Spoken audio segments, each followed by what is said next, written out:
Fender Standard Series Strat. Is it Fender's blessing upon the budget guitar world, or is it something that won't completely empty your wallet but will fill your life with a lot of sorrow? Let's find out. I'm betting neither. Hello and welcome to another video with me, Elmo Karjalainen. It's good to have you along. If you want that thing that I played in the beginning, you can get that whole performance and the backing track that you can play along to over on my Patreon. I don't know how that will turn out because I haven't played it yet.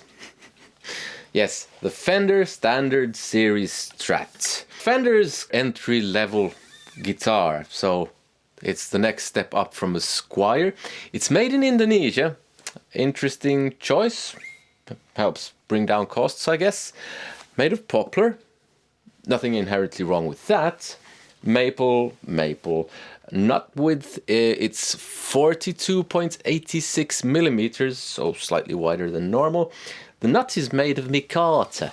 I don't know what that is. I had a Google and it's supposed to be fine. So it's better than the regular toilet seat that they put in those really cheap guitars. You know what I mean. Standard Strat single coils, whatever those are. Yeah, I'll do clean sounds and then I'll talk about how it feels and some of the features, more about the quality. And then I'll do overdriven sounds and then the whammy bar test of doom to see how it stays in tune. Before I get going, I have to say that I buy the gear that I review, so you get an honest review. And that means that I will be making a loss on this video because, contrary to popular belief, ad revenue doesn't buy you houses and Ferraris and stuff like that. So I will be making a loss on this. With that in mind, I do have a link in the description where you can get this guitar and some alternatives. If you want to know which ones I recommend and what I think of this guitar, watch the whole video. That helps because the algorithm likes that. The link is an affiliate link, so if you buy something that way, you will be helping the channel. Help me make more of these videos without any extra cost to you. Yeah, let's get going.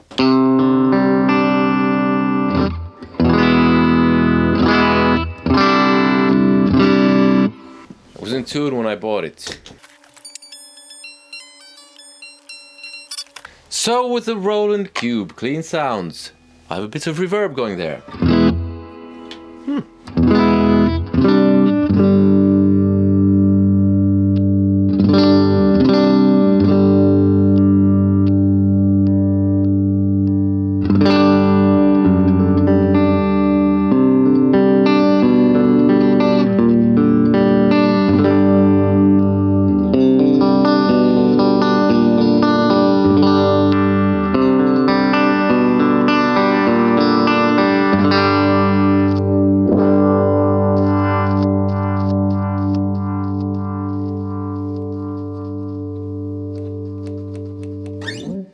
Sounds like it's a bit dirty.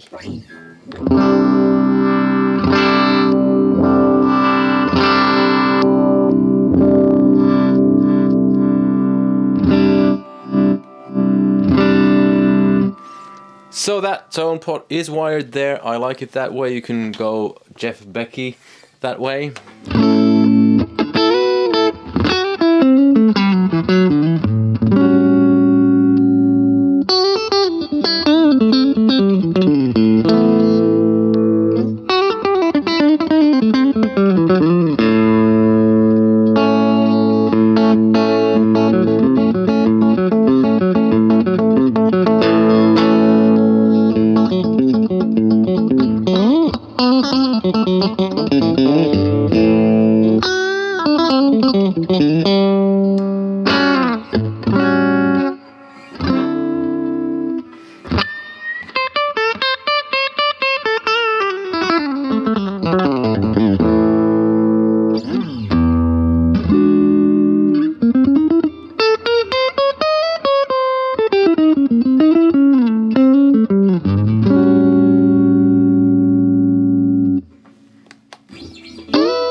Right, so a couple of things. It sounds nice. Problem is, both me and my guitar luthier friend instantly thought, this doesn't feel like a Fender. I don't know what it is, but it doesn't really feel like a Fender. Now, even though it doesn't feel like a Fender, it doesn't feel bad. It comes with that bigger kind of block, although that's made of rubbish metal, but still it's better than that small piece of crap that they sometimes put on cheap guitars. And again, this is not a cheap guitar.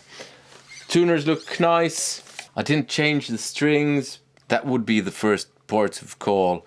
It came set up like this, so the bridge is floating, so you can pull up on it. Now, we opened this to see what it had eaten, what the pickups are like, and so on. The switch was a proper switch, but the pickups, I don't know too much about pickups. Basically, you have single coils, P90s, stacked humbuckers, rails, and yeah. If I look at one on the inside, kind of, I don't know too much about what I'm looking at. I'm starting to learn, but my luthier friend looked at these and said, these look weird because they look kind of like P90s because they have those magnets on the side of the pole pieces, or yeah, he said they have those fridge magnets. And I opened up a couple of other guitars that I have here, and those were clearly ceramic pickups on the cheaper ones.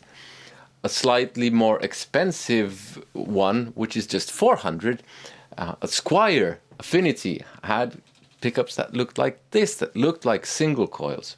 But yeah, I think they sound fine. But the standard Strat thing that you see on Thomann and on probably Fender's website, don't be misled. It's not the same kind of pickups as on an American Fender or even the Player Series Strat. It's not the same type of thing. It's something cheaper. That's not to say it's bad necessarily. Right, let's give it a go with the Marshall, one that's built before the Chinese bought the company. Yes, I have it jumpered. I don't normally do that. But I found that single coil pickups regulars often sound a bit thin, so I thought I'd jumper it this time.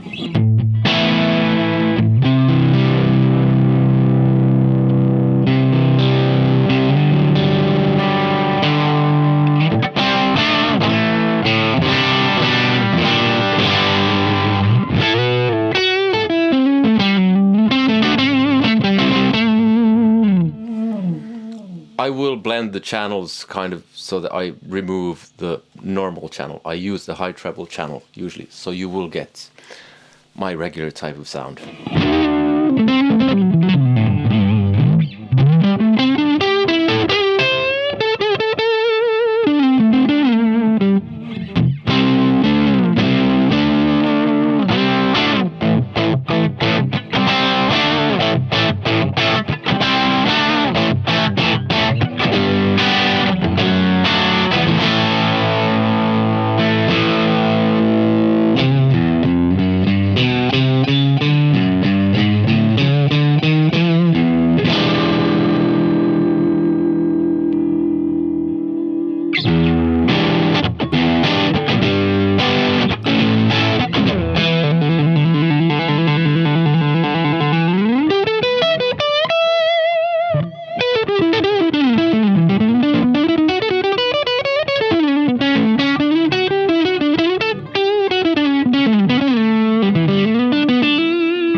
Okay, so these pickups aren't too jangly. I sometimes get that with some Strats where this setting is just way too treble heavy.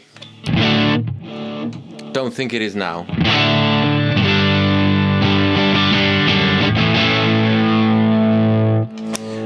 Although it's been a long day, so my ears might be tired.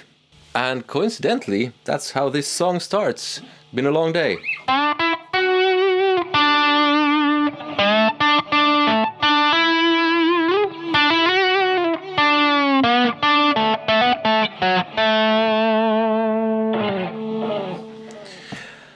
Yes, but I don't live in Reseda.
Before I give you a conclusion, the whammy bar test of doom. Now, before I do what I'm going to do, some people say that this kind of bridge should never be able to, or should never be subjected to what I'm about to do, because no bridge like this will ever stay in tune. Not to mention the 6-screw type thing that Fenders Strats normally have. And, well, I've had a bunch of guitars that have withstood this. This being one, this is a Jet JS 380. But yeah, this is how it's in tune now.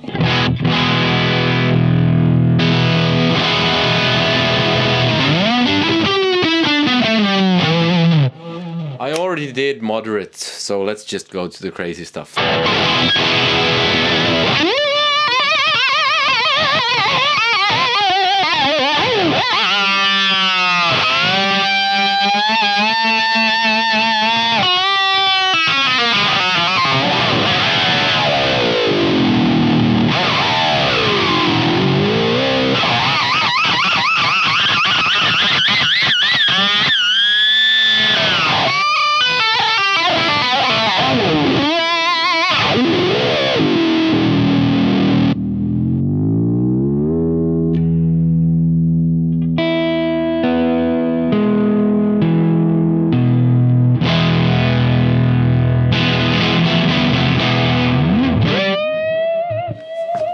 So, what's the verdict? It did stay in tune really nicely, but this guitar has some issues.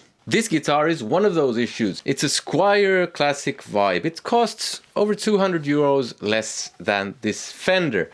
And when you buy a Fender, at least I expect some certain things from it. Let me put this away. Some things that I am expecting I did get with this. I did get nice fretwork, but I didn't get a nice finish. So I know what this red stuff is here. See if I can get a photo of it. There's a ding here under the paint where they've bruised the body of the guitar and been like, who cares? It was nicely set up with no issues on that point or that score. But the neck, aside from it feeling weird, the finish on the fretboard is there's crap in the actual finish. It's like they've painted it outdoors. I don't know. I don't know how they do things in Indonesia. They've routed it for a humbucker, single humbucker, which is fine. That keeps down the cost. The poplar, while it's not a bad piece of wood, but still Fender. I mean, kind of expect it to be older. The 14th fret was sticking up a bit, nothing major. No fret sprouts. The pickups sound okay, but I don't know. Maybe I shouldn't have looked inside. Maybe that's messing with my head. And it doesn't feel like a Fender. It doesn't feel like home. I can pick up a Fender player Strat, and that feels like home. And that's where we get into where this guitar really falls short. If you want a Fender, get a Player Series Strat. I haven't tried the 2, but based on what I've seen and based on the Player 1 Series Strat that I tried, I'm comfortable in recommending that. Get one of those secondhand or get a B stock. Be paying around the same amount or slightly more than this, but it's well worth the investment. I don't know which void this is filling, really, other than some kind of void in Fender's wallet. Maybe there's an empty space on their bank account where this guitar can help fill that space. Because I would recommend a whole bunch of other guitars before I say you should buy this, because I don't think it's worth 620 euros. You're basically paying a lot extra for the name. And I know some people really want that name. I don't care. If I want the name, I'm getting a Player Series Strat or something better. So I have the link in the description where you can get this guitar, even though I don't recommend this guitar. If you want to get it, I mean get it via the link, because it will help me. But there are other guitars there that I recommend over this. Any of the Jets that I've tried on the channel. The JS 380 that I just showed you, the 480 which is HSS, the 300 or 400 which are way cheaper than this. All the Jets are cheaper that I mentioned, but the 300 and 400 are way cheaper. They're like around 200 euros. There is the Squier Classic Vibe, which I don't think is as good, but it is cheaper. So I would get that over this. If you can go from the Classic Vibe to this, I would save up and get one of those Player Series Strats, either the 1 or the 2. I haven't tried Mark II, but judging on what I've seen in videos and the Player Series 1 that I tried, I'm comfortable recommending that as well. So those will be in the link. You can also get them second hand, and yeah, or as a B stock item. There is the Harley Benton ST Modern Plus, again HSS, really nice. But if HSS is fine, then go for that. There is the Sire S3. I think it comes with a single as well as an HSS. Then there is the Harley Benton ST Modern Plus. There is the eArt Strat, which is really good. And the ones that I would recommend are actually not available on Thomann, so you can't can't get them via the link. Those are the Jets and the ERs. I think those are the best ones. But it's a close call to the ST Modern Plus and the Sire S3. There are some others there as well. All of the others I recommend over this. They're either better or at least, I think, price to value ratio, price quality ratio, better on those. I'm not sold. I think you're paying way too much for just the badge. So it's not a curse of frogs upon the lands of guitar players. If you want to check out my video on the JS 380, the Jet, and 480, that's here. I do hope you consider supporting via the links in the description, either the affiliate link or Patreon, where you get access to my music lessons and a bunch of exclusives like the backing track and performance and ad-free versions of these videos. Links in the description. Above all, I hope you enjoyed this video. I hope you had some use of it. And hey, it's not a bad guitar, just overpriced in my opinion. See you. Take care. Goodbye.